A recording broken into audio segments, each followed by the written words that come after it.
African perspective on the SABC news channel, and we're talking to South African businesswoman Bridgette Motsepe about the court case that's taking place in Botswana, multi-billion rand fraud case which she's been implicated in, but she's been saying that this has all been made up and her name been unfairly besmirched.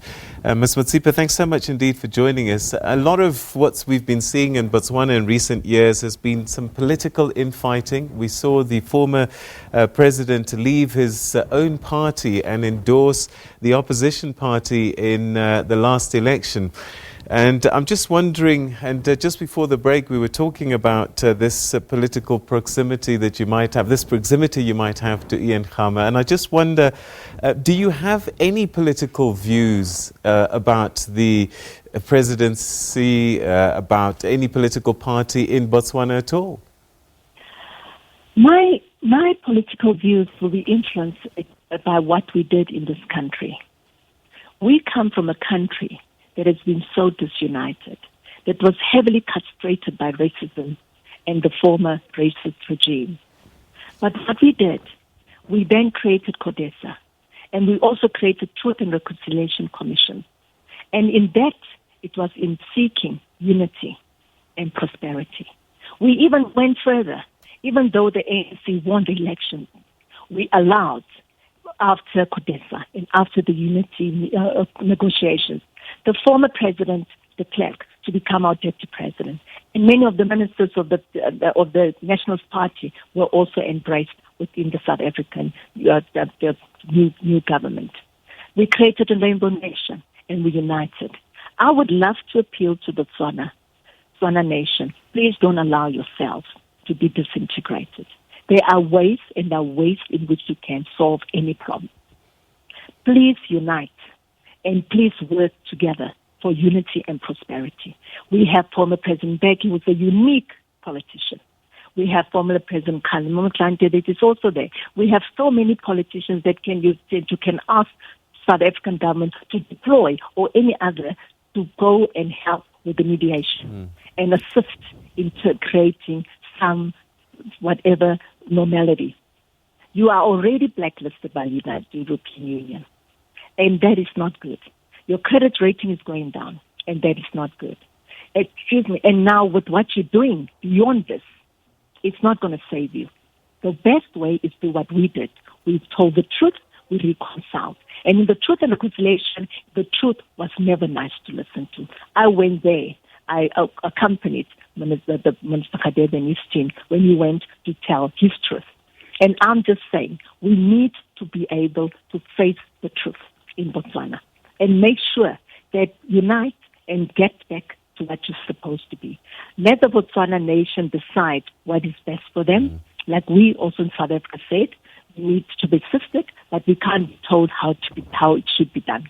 We can advise, and like we got advice from all the organizations, but we were not told and we were not dictated to on how to do it.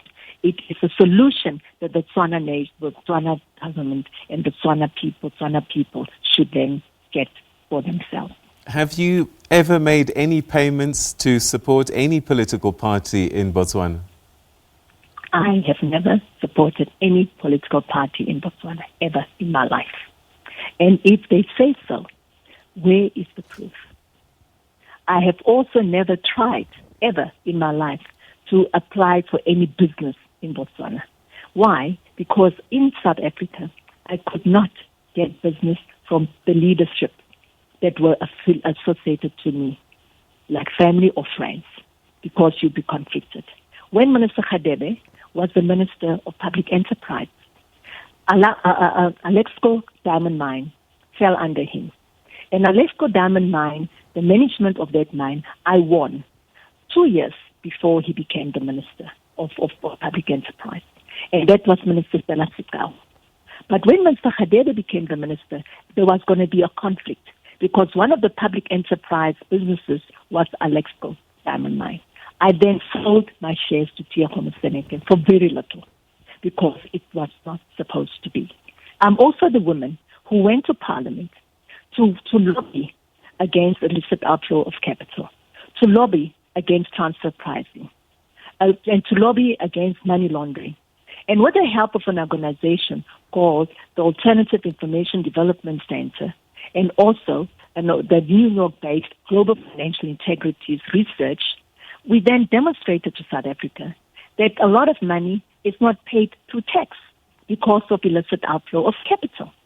And out of that initiative, having interacted with the ministry, different ministries, portfolio committee of finance, portfolio committee of mining, and portfolio committee of trade and industry. They then looked into it, and the Minister Nene at that time was the Minister of Finance. He then employed Judge Dennis Davis' commission to investigate this. Why? Because we need the tax, we don't need money laundering, and we need income into the country. President Mbeki was very uniquely smart, as he always is, to go and lobby for this committee also to exist.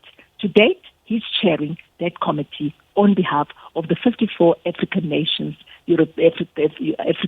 African nations in Africa. So the African Union countries in Africa. So I'm just saying this is the woman who's now being blamed for doing illicit outflow of capital, for being blamed for money laundering, for even stealing. That is not just disgusting, it's unacceptable, and it's unfair. Where are my human rights?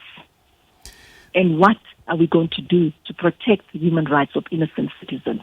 What you have to do is just do one thing, which is very simple. Go to the Department of Finance, go to the Bank of Botswana, find out whether the money was stolen.